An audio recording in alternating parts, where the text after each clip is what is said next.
আসসালামু আলাইকুম গাইস, কেমন আছো তোমরা? আশা করি ভালো আছো। আর জানি তোমরা আমার জন্য দোয়া করো না, তারপর আমি আলহামদুলিল্লাহ অনেক অনেক ভালো আছি। তোমাদেরকে দেখাবো যে হাওরের মধ্যে আইসা বুক্কা গলে গোসল করে এবং সারাটা দিন কিভাবে কাটালাম।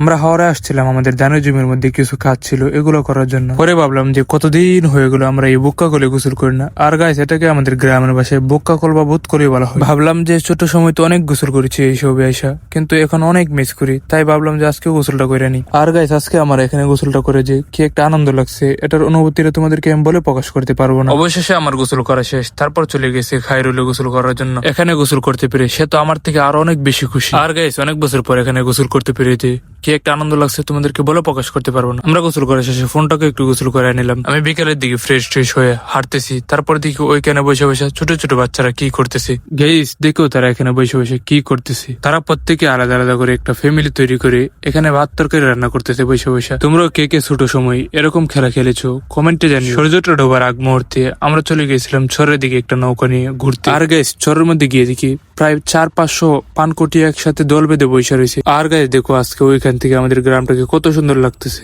যত দেখি ততই গ্রামের প্রেমে পড়ি।